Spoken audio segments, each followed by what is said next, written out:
Welcome to MiWeek. Thanks so much for joining us. I'm Christy McDonald. We begin this week with the uproar in Troy.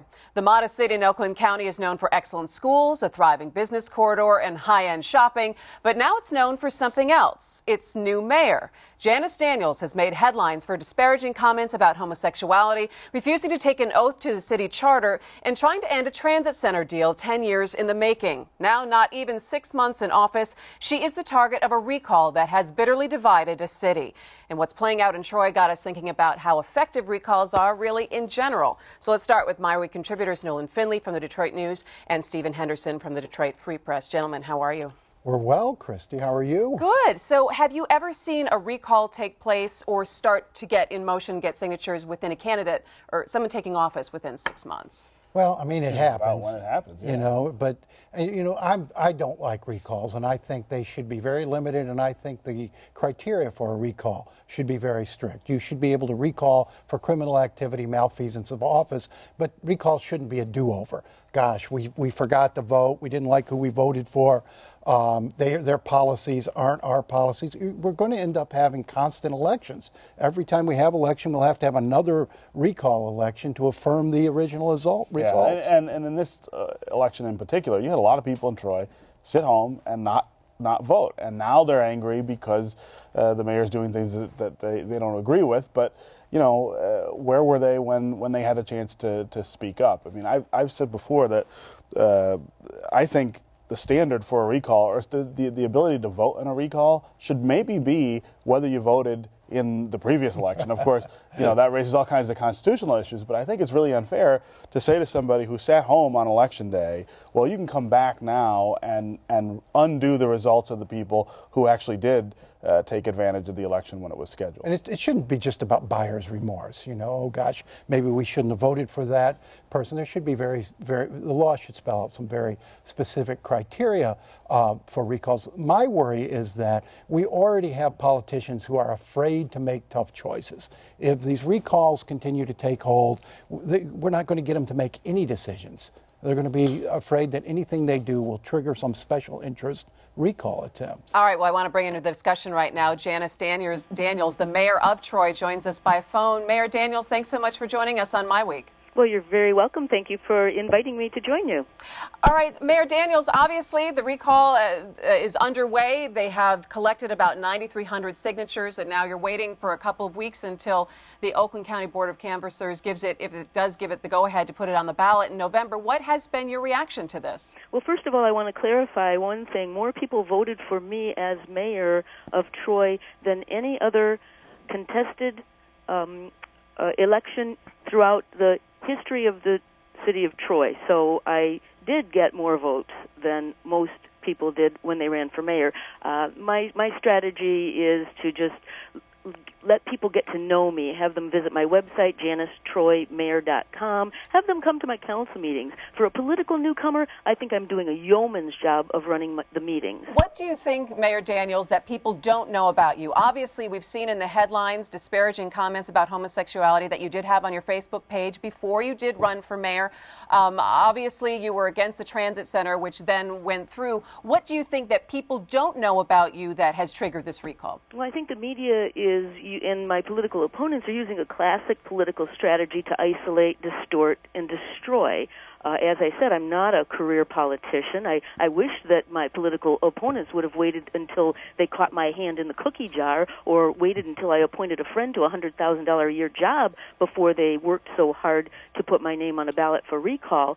It's a distraction from the issues that I want to focus on that are important to me, such as pension reform and transparency in budgeting. But Mayor, this is Stephen Henderson. What you said was offensive and inappropriate. I mean, don't you think that the citizens of Troy deserve better representation than what you've given them in that regard? I think the citizens of Troy are getting very good representation from a conservative Christian woman. My personal beliefs are not going to make any difference in my political decisions that I make. I understand I'm the mayor of all people. I apologized for a comment that I made before I even considered running for political office. As you know, I have never run for political office before. Now, Mayor, do you think that voters knew who you were when they went to the polls? Is this the same Janice Daniels as mayor who ran as a candidate for Troy mayor? Absolutely. In fact, that's one of the reasons why my political opposition is so unhappy. I voted the way I campaigned. I knocked on doors all over town, and I explained who I was. I had campaign literature that clearly defined what I intended to stand for, and I'm standing for it. I want to circle back around, Mayor Daniels, to something you just said about how your personal beliefs were one thing, but being able to carry out the political process and to govern. Wouldn't you agree, though, that some of those things intermix and what some of your personal beliefs are bleed into the decisions that you make for a city? All people have personal beliefs. If elected officials are now going to be recalled based upon their personal convictions, then nobody's safe. Well, Mayor, let's talk some about this transit issue, which is the one substantive issue that I think your opponents have against you. What's your give us the long and short of why you're against doing it in Troy? Well, I'm against the use of federal funds that don't exist, that are going to be the burden upon people who aren't even born yet. I'm opposed to the residents of the city of Troy being burdened with operating and maintenance costs ongoing, when last year we had to fight to keep our police officers on the street and a library open. Well, Mayor, you say that you collected more votes than any other mayoral candidate in Troy history. Do you feel like you still have the support of the people of Troy? Absolutely. And what is your strategy for combating this recall? Again, just making sure that people get to know me, meeting and greeting people, attending meetings and events, walking door to door, again, letting the people know that who I am. And what's the cost? What's this thing costing you? I don't have any idea. I'm a political newcomer. This is all new to me. And let's just clarify, Mayor Daniels, that the mayor of Troy doesn't in particular run the city. The city manager does have that duty. And what is your daily duties on a daily basis as the mayor of Troy? Christy, that's very important. We have what's called a council manager form of government, and so we have a 7-board council with the mayor running the meetings, being the presiding officer over the meetings. I sign the documents, the resolutions, etc. The city manager does run the administrative tasks. I make outreach into the community, and quite frankly, our community is doing quite well. We're seeing increased residential sales. We're exponentially increasing our building permits this year. We're having multiple offers on homes, and that's how property values increase, when demand exceeds supply. Our shopping centers are thriving. We had world-class restaurants. This is a great town, and that is my job to help promote that. Mayor Daniels, I want to give one last question here and give you an opportunity to clarify some comments that you made last week on a radio show, saying that if you knew a smoker, you would warn them about how dangerous smoking was, and it's the same thing with homosexuality.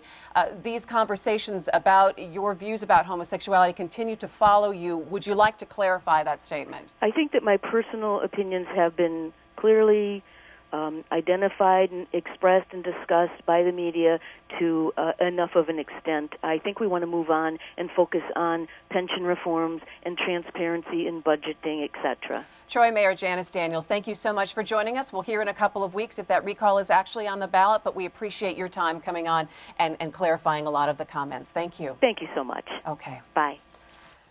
So, looking at this and listening to what she had to say, what do you think the chances are of this getting on the ballot? Obviously, they have more than enough signatures at this point, barring some kind of catastrophic thing, and we've seen that happen.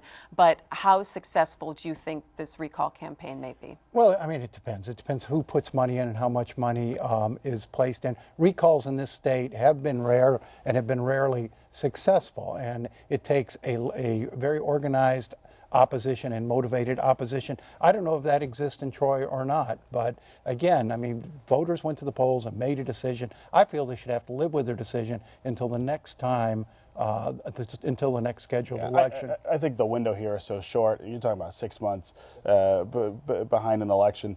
The anger about what she said, how she's handled the job, I think that's very real. I think if this gets on the ballot, she's toast.